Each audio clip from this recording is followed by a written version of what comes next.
Selamat datang Dinasti Film. Kali ini kita akan menceritakan film The Old Why yang dirilis pada tahun 2023. Film ini menceritakan tentang keluarga yang hidup damai, rukun, tentram.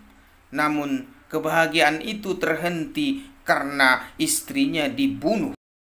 Apakah dia menemukan pembunuh istrinya atau tidak? Inilah alur cerita film.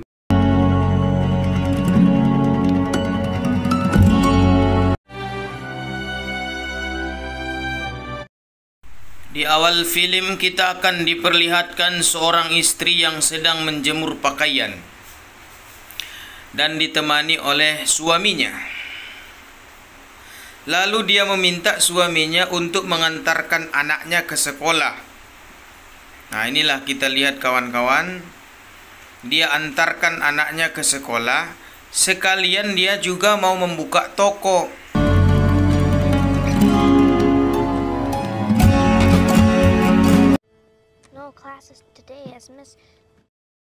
Karena hari itu pelajaran tidak ada atau diliburkan, anaknya pun ikut ke toko dengan ayahnya untuk berjualan.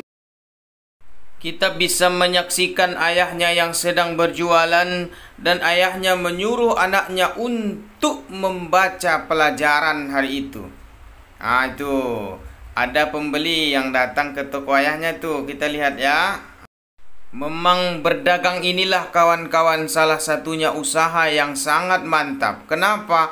Karena kita bekerja di tempat kita sendiri, tidak ikut orang lain. Seenaknya kita mau buka toko jam berapa, mau tutup jam berapa. Lalu kita melihat istrinya yang akan mengangkat jemuran. Tapi tiba-tiba dia mengatakan bahwasanya di belakangnya ada anak buahnya. Kemudian dia cerita bahwasanya mereka hanya mau singgah saja sebenarnya di tempat ini ya. Tapi mereka rupanya penjahat yang ingin memperkaos istrinya.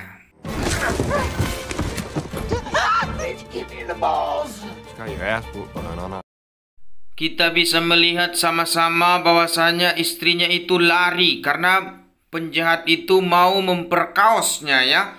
Lari ke gudang dia kawan-kawan. Kita lihat ya. Mereka mencari di gudang itu ya, karena dia lari di situ. Istrinya itu lari ke gudang ini kawan-kawan. Kita lihat. Mereka sedang mencari. Lalu perempuan itu kabur dengan menggunakan kuda. Kita lihat tuh kawan-kawan.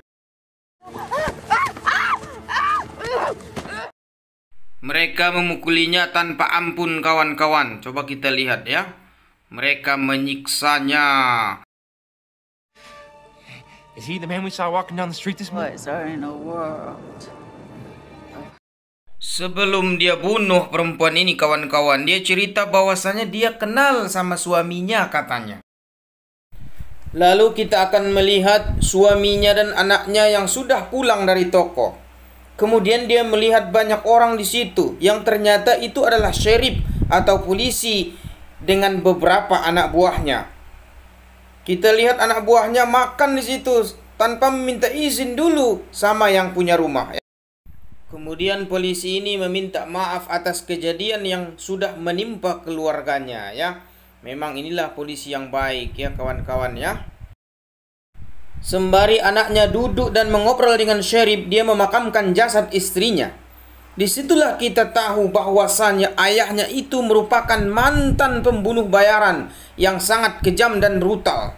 Rupanya polisi itu tahu kawan-kawan riwayat ayahnya itu ya, masa lalu ayahnya. Karena dia menikah dengan ibunya, makanya dia berubah 100 derajat dan menjadi rakyat biasa. Setelah dia selesai memakamkan istrinya, dia mengobrol dengan sheriff terkait siapa yang sudah membunuh istrinya.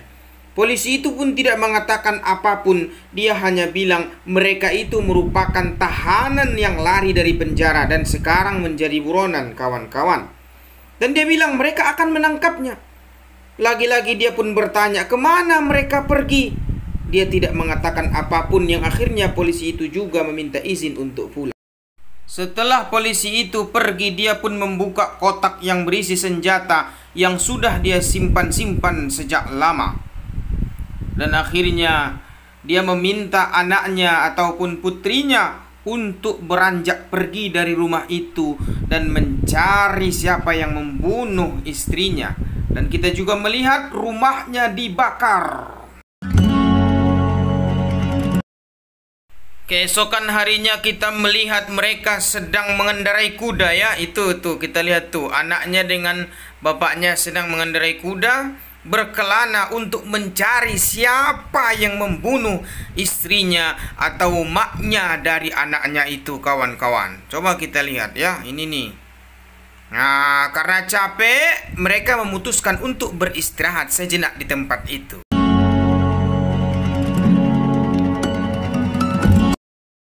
Lalu kita akan melihat Sheriff dan anak buahnya yang sedang mencari buronan atau tahanan yang lari dari penjara itu.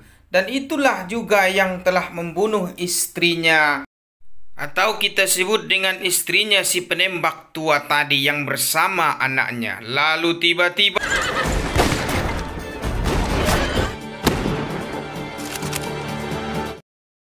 baku tembak pun terjadi, kawan-kawan ya, antara Sheriff dan penjahat itu. Nah ini nih, coba kita lihat nih, penjahat itu ada beberapa orang ya, ada 5 orang. Lalu kita akan melihat dia dan anaknya yang sudah selesai beristirahat.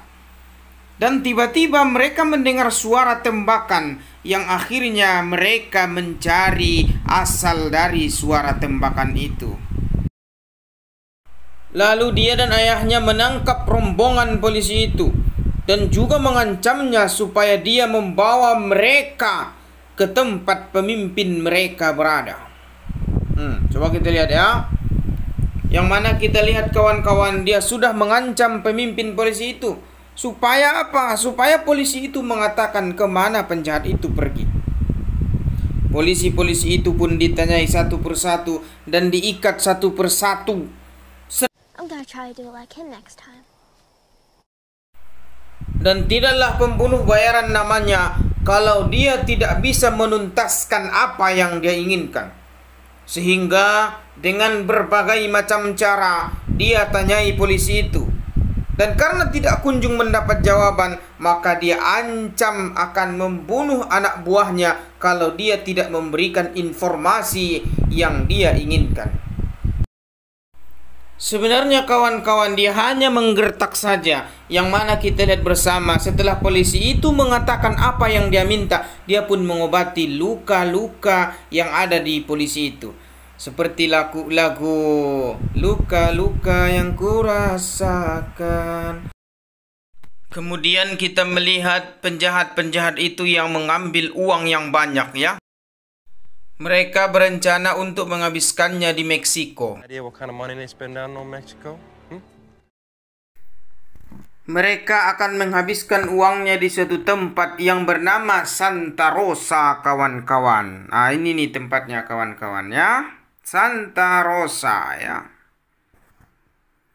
Lalu kita akan melihat mereka sudah memasuki tempat itu ya, perkampungan di situ. Mereka berencana untuk menghabiskan uang di situ dan main perempuan dan sebagainya, kawan-kawan ya.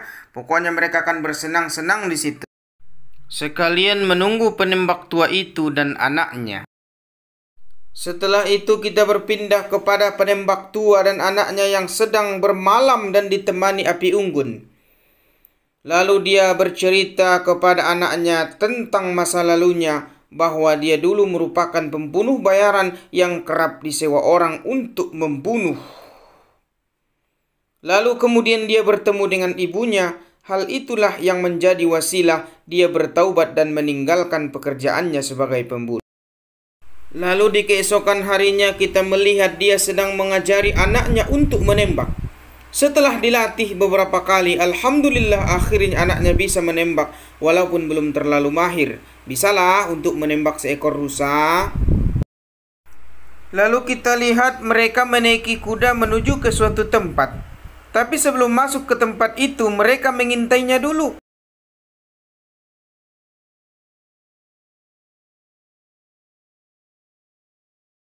Sebelum mereka berdua masuk ke tempat itu, terlebih dahulu dia menyuruh anaknya untuk masuk ke tempat itu. Dengan apa? Dengan maksud untuk melihat situasi dan kondisi yang ada di situ.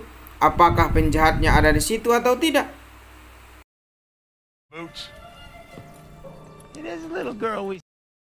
Tapi pada akhirnya penyamaran anak itu pun terbongkar dan ditangkap oleh penjahat-penjahat itu, dan mereka serahkan kepada bosnya.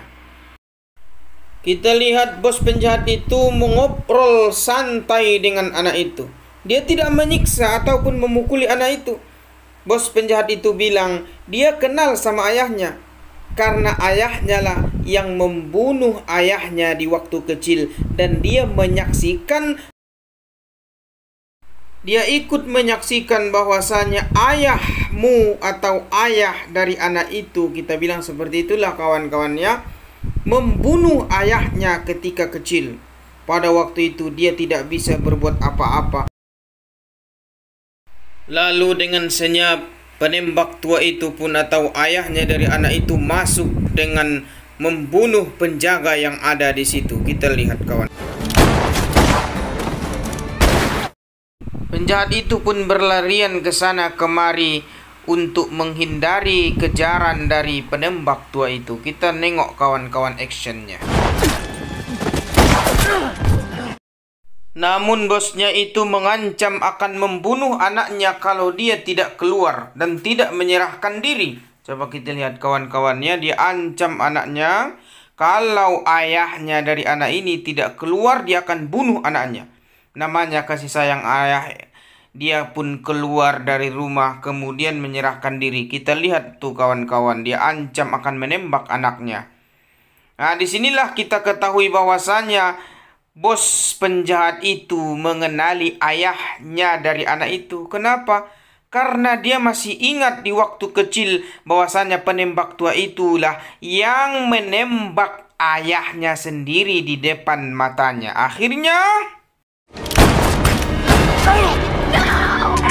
Akhirnya ayahnya perempuan itu pun ditembak mati, kawan. Lalu dia pun membalas dengan menembak bos penjahat itu, yang akhirnya bos penjahat itu pun mati, kawan-kawan. Akhirnya cerita pun tamat, kawan-kawan. Jangan lupa subscribe channel ini, kawan, untuk mendukung saya lebih semangat berkarya. Terima kasih.